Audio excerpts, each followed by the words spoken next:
Congratulations, again, on another great film. Oh, thank you very much. You've talked a lot about wanting to make a different film every single time, and I want to know for you, what's that challenge of making a new film? Why do you want to do that? Because film is so technical and it's so manipulative that there's always a danger that you think you know too much about how to make it.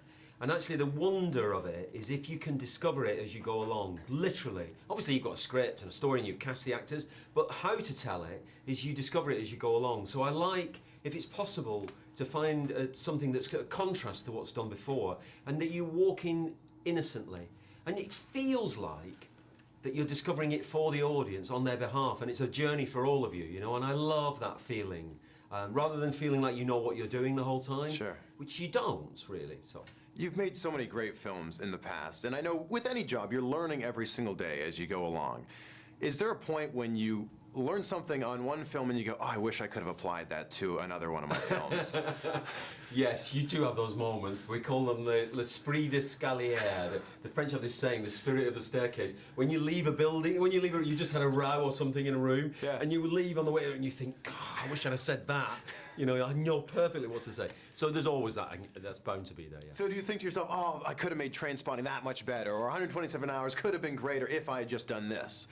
Yeah, you kind of like, although when you finish them, you kind of like, there's something wonderful about being dragged away from them. Because if you let a director, he or she will never stop working on a film. Right. The producer at one point has to go, no, we're closing the bank accounts, you are off this. And the film belongs to someone else then, which is critics, the public, and they then join in, sure, the kind of chorus that makes up the opinion, the reputation of the film, you know, and that's a good thing. The imagery in this film, brilliant.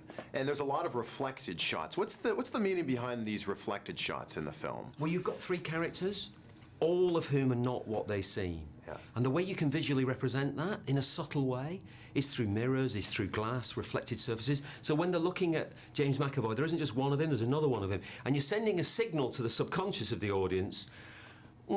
He's saying one thing, there may be another story going on here, there may be another, you know, there may be another James McAvoy in there, another character in there as well. And yet mirrors and glass are part of our lives, so you kind of use that if you can, yeah.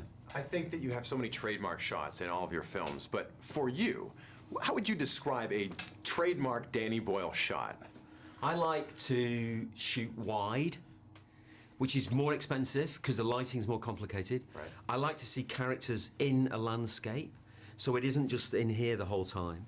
And I like actors to physicalize a film, so we actually sense their physicality in a film as well. So I'm always trying to do that, I guess, if you like. And I think when you move the film, rather than keep it static like this, yeah, you kind of create a visceral energy, which I love the films to have. You know, they feel like they're working for the audience, you know? Well, speaking of that energy, this film is completely driven, like so many of your other films, by the score. What would your films look like without that score? What would they feel like? Well, I mean, I'm a believer that although people don't think that, everybody talks about the visual imagery in a film, the actors, what they look like. 70, 80% of a movie is sound. And you don't realise that because you can't see it. Right. Because it's informing the pictures for you.